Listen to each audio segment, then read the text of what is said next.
여러분 굿모닝. 수요일 아침, 즐거운 수요일 아침입니다. 오늘 인사이트 픽 시간을 마련을 했습니다. 오랜만에 모셨습니다. 이선엽 신한투자증권 이사님 모시고 안녕하세요. 안녕하십니까. 예, 글로벌 증시 또 한국 증시 전망 많이 들어보겠습니다. 자, 올해 1분기까지 우리 증시 실적 성적표를 보면 미국이나 일본이나 대만이나 이런 데들은 많이 날았단 말이죠. 반면에 중국과 한국 증시는 조금 지지부진했습니다. 4월 들어서 우리 코스피도 삼성전자 덕분에 조금 올라주고 있기는 합니다만 지금 약간의 한국, 중국하고 미국, 일본, 대만하고 이 디커플링이라고 해야 될까요? 왜 이렇게 지금 가고 있다고 보십니까? 우선 한국과 중국을 말씀 주셨으니까 사실 비슷한 이유라고 보여지는데 우리가 미국에 대한 수출 비중이 늘고는 있지만 여전히 전체적인 수출 비중에서 중국이 차지하는 비중이 높다라는 점, 그동안 중국 경제가 상당히 부진함에 따라서 그 관련 수출이 부진했던 게 1차적인 원인이 될 수 있을 것 같고요. 두 번째 원인이라고 볼 수 있는 건 뭐냐면 전반적으로 사실 그 글로벌 제조업이 어려웠던 점, 그래서 자동차라든가 여러 가지 기업들이 사실상 부진해지면서 같이 어려워졌다고 보여지는데 뭐 잘 아시다시피 그게 1월 정도까지였었던 것 같고 전체 성적표만 보면 2월부터는 오히려 자동차를 비롯해서 뭐 금융 이런 관련 기업들이 많이 올라오면서 지수를 많이 회복했기 때문에 전체적으로 놓고 본다라면 우리가 글로벌 기업 우리가 글로벌 국가들보다는 덜 했지만 그래도 나름대로는 좀 많이 회복을 하는 그런 게 좀 1분기가 아니었나라고 생각이 듭니다. 예, 좀 선방해가 가고 있다 이렇게 얘기를 해주셨는데 앞으로도 이런 흐름이 계속 될까요? 어떻게 보십니까? 사실 그 지금부터는 지수가 중요한 건 아닌 것 같고요. 업종이나 종목별로 이런 것들이 많이 중요한 것 같습니다. 왜냐하면 이제 아시다시피 우리나라 지수가 더 여기서 많이 올라주려면 그래도 지금 시장에서 회자가 되고 있는 이 밸류 프로그램이라는 것 자체가 굉장히 힘을 많이 내줘야 되는 거고 실제 지수가 올라주려면 이 영향이 되게 크거든요. 앞서도 좀 말씀을 드렸지만 우리나라 지수가 그래도 코스피 지수가 힘을 냈던 데에는 이 밸류 프로그램 때문에 여러 가지 업종들이 동반해서 상승했기 때문에 지수가 많이 올라줬던 건데 특정 업종만 가지고는 안 되는 거잖아요. 예를 들어서 무슨 반도체만 가지고 지수를 끌어올리기는 한계가 있다 보니까 그래서 이런 것들이 얼마나 작용할 수 있는지 요건 이제 대외 변수라기보다는 대내 변수가 될 것 같죠. 그래서 이런 영향들이 좀 있다라고 생각을 하면 뭐 우리도 향후에 뭐 현재 움직임보다 더 좋을 수 있는 움직임 이렇게 기대할 수도 있겠죠. 네, 중국에 투자하시는 분들도 꽤 있단 말이죠. 예. 중국 증시 전망은 어떻게 보십니까? 저는 길게 보면 모르겠는데 2분기만 놓고 보면 글로벌 시장에서 중국이 그래도 굉장히 선방을 할 거다라고 생각을 하고 있습니다. 예, 왜 그렇죠? 예, 최근에 이제 중국 경기와 관련해서 여러 가지 좋은 흐름들이 많이 보이고 있는데요. 첫 번째는 뭐냐면 중국도 미국도 최근에 잘 아시다시피 제조업 지수, 흔히 얘기하면 미국은 ISM 제조업 지수가 50을 넘었고 중국도 PMI 지수 역시 같은 제조업 지수죠. 이게 역시 상승세를 보이고 있습니다.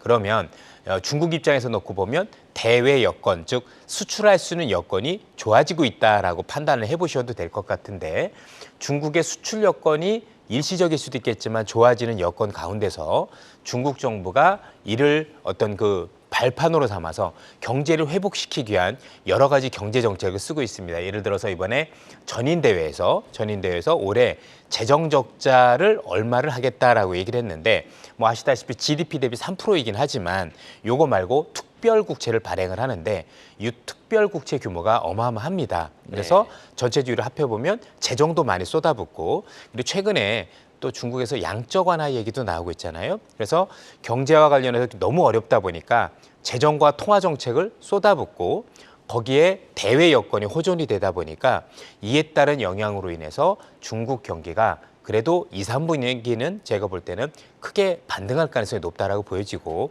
이렇게 놓고 본다라면 장기적인 시각은 모른다고 하더라도 아마도 2, 3분기까지는 글로벌 시장에서 가장 두각을 나타내는 쪽이 오히려 저는 중국 시장이 될 수도 있겠다라고 생각을 하고 있습니다. 실제 우리나라 시장에서도 미국 시장에서도 중국 소비 관련 기업들의 주가 상승세가 최근에 굉장히 큽니다. 우리나라 화장품들 중에서 북미 쪽에 있는 것도 있지만 이런 거 감안했을 때 그렇게 보셔도 될 것 같습니다. 네, 한국뿐만 아니라 중국도 앞으로 당분간은 조금 주가가 지금보다 좋아질 것으로 이렇게 전망을 하셨습니다.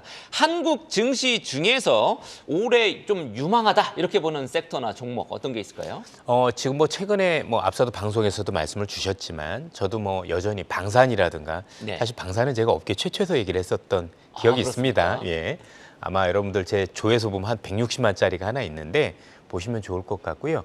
뭐 방산을 비롯해서 여러 가지 기업들이 좋을 거고 뭐 반도체는 의심의 여지가 없다라고 생각을 하는데요. 여기에 저는 의외로 우리가 그동안 눈여겨보지 않았었던 기업들 예컨대 보통 사이클 주식이라 보통 얘기하는 네. 화학이라든가 이런 기업들과 관련해서도 최근에 밸류가 많이 낮아졌는데 네, 중국이 순환주들. 그래도 예 그렇습니다. 순환주들 뭔가 나름대로 중국 경기가 그래도 돌아선다는 의미가 보인다라면 제가 볼 때는 그래도 바닥권에서 한번 올라갈 수 있는 어떤 그 가능성이 높지 않겠느냐 이런 생각도 좀 해볼 수 있지 않을까라고 생각을 하고 있습니다. 네, 우리가 이제 저 글로벌 증시 뭐 쭉 돌아가면서 해야 되니까 미국 경제 작년 3분기에 4.9 찍었고 4분기에 3.4 굉장히 놀랄만한 성장률을 기록했단 말이죠. 1분기도 좋을 것으로 이렇게 예상이 됩니다. 애틀란타 연방은행 GDP 나오면 2.8까지 지금 찍고 있습니다. 그렇기 때문에 연준 위원들이 계속 매파적인 스탠스를 계속 취하고 있죠. 요것 때문에 또 금리 인하 시점이 계속 느려지면서 국채 금리가 뛰고 이런 측면이 있습니다. 시장에서 그래도 6월 달에 미국이 기준금리를 낮추지 않을까 이런 전망을 지금으로서는 아직은 더 높게 보고 있는데 어떻게 보십니까? 이사님? 지금 시장에서 엇갈린 시그널을 보내고 있는 것 같아요. 예를 들어서 지금 미국 국채 금리 같은 경우는 또 오르고 있는데 금값 같은 경우는 또 6월 금리 인하에 대한 베팅을 하고 있고 결국 시장은 서로 다른 걸 보고 있다는 얘기가 되겠죠. 그렇습니다. 연준 위원들 간에도 지금 의견이 굉장히 엇갈리고 있는 모습들 예를 들면 시카고 연은 총재 같은 경우는 여전히 3번을 해야 된다라고 얘기를 하고 있고 또 여러 매파들 같은 경우는 올해 안 할 수도 있다는 분도 계시고 또 한 번 해야 된다 이런 얘기도 하고 있는 것으로 보여지는데 우선 파월 의장은 조심스러운 견해지만 6월 금리 인하를 하고 싶어하는 의중을 많이 비추고 있습니다. 그러면 현재 결과는 좀 봐야 되겠지만 연준 의장이 지금 6월에 하고 싶어하는 의도는 왜 그러냐가 제일 중요하다고 생각되는데요. 우선 뭐 이번에 PC 물가 지표가 나왔지만 네. PC 물가 지표 중에서도 슈퍼코어 지표를 놓고 보면 네. 사실상 이번에 많이 급락을 해줬거든요. 슈퍼코어라고 하면은 이제 주거비를 에너지나 제외한, 식료품뿐만 아니라 주거비까지도 뺀 그런 어떤 물가라고 그런 물가라고 보는 거죠. 이걸 굉장히 중요시 여기는데 이게 안정적인 수준이 들어오면서 연준 의장은 좀 합격점이다라는 얘기를 공식적으로 표현했었고요. 그럼 연준 의장이 지금 두려워하고 있는 건 뭐냐면 그동안 긴축을 오랫동안 했고 너무 고금리가 지속되다 보니까 지금 당장은 경기가 좋아 보이지만 하반기 들어서 긴축 이연 효과라고 하죠. 이렇게 긴축을 하면 시간을 두고 영향을 미치는데 그게 혹시 하반기부터 혹시 영향이 될 게 아니냐. 거다. 금리 그래서 그동안에 높았던 데 따른 맞습니다. 충격이 좀 늦었지만 하반기에는 올 가능성을 올 수도 보시면 되네요. 있다라고 보는 거고 그래서 지금 몇 달간의 지표를 보고 싶은데 그 지표가 고용이죠.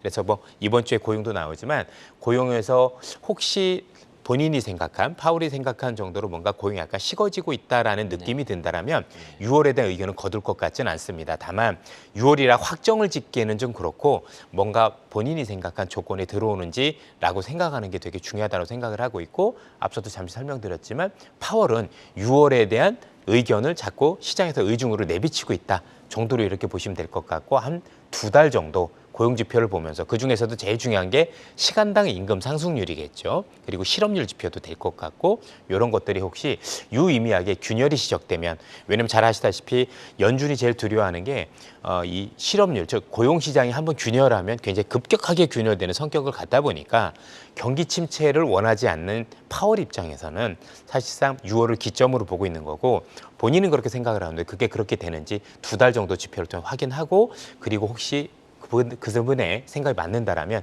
6월에 대한 생각도 가질 거는 같아요. 네, 그래서 6월에 금리 인하 시작할 가능성이 지금으로선 더 높다. 이렇게 이제 현재는 그 보네요. 가능성이 더 있는 것 같습니다. 그러면은 올해 3번 정도 금리 인하 가능성이 높다. 이렇게 봐야 될 6월에 금리 인하한다라고 해서 3번이라고 얘기하기는 그렇고요. 네. 6월에 금리 인하는 나름대로 경기가 혹 연착륙을 할 수 있는 조건을 만드는 거기 때문에 두 번이나 세 번 그거까지는 모른다 하더라도 일단 시점이 되게 중요하지 않느냐 이런 생각을 하고 있고 그 이외에는 아무래도 사실 뭐 경기 지표에 따라 좀 달라지지 않을까. 그렇습니다. 앞서도 잠시 설명드렸지만 그 제일 우리 투자자분들께서 조금 이제 달리 봐야 되는 게 금리를 내린 것 자체가 추세적으로 내린다 이런 의미가 아니라 지금 금리 자체 레벨이 너무 높다 보니까 그래도 물가도 잡으면서 그리고 우리가 알고 있는 경기도 연착륙시킬 수 있는 금리 레벨까지 조금 레벨을 낮춰주는 그런 어떤 조치라는 점에서 조금 이해를 해주시면 좋을 것 같아요. 미국의 장기 국채 금리도 거의 고점이라고 생각했는데 맞습니다. 최근에 뒤더라고요. 지금 4.4까지 4.4까지 올랐으니까요. 그렇게 있네요. 한국은행은 언제부터 내릴까요? 미국보다 뭐 빨리 내리기는 굉장히 어려워 보이고 현재 한은에서 어제도 이제 기자회견이 있었는데 올 하반기로 자꾸 얘기를 하고 있는 것 같습니다. 전체적으로 한은도 빨리 금리를 내리고 싶어 하지만 아무래도 물가가 오르는 것들이 심상치 않은 부분들도 있을 거고 여러 가지 상황을 감안했었을 때는 올 상반기보다는 하반기 얘기를 많이 하고는 있는데 그러나 잘 아시다시피 하반기까지 가느냐 안 가느냐는 역시 경제에 많이 달려 있는데 특히 최근에 부동산 PF 문제가 다시 불거지고 있는 점 여러 가지 불안한 요인들을 감안했었을 때 미국이 만약에 생각보다 빠르게 6월에 금리 인하 가능성이 있다라고 본다라면 사실 거기 보조에 발맞춰서 제가 볼 때는 연이어서 할 가능성도 배제할 수 없다. 물론 6월이니까 하반기가 되긴 하겠죠. 네. 알겠습니다.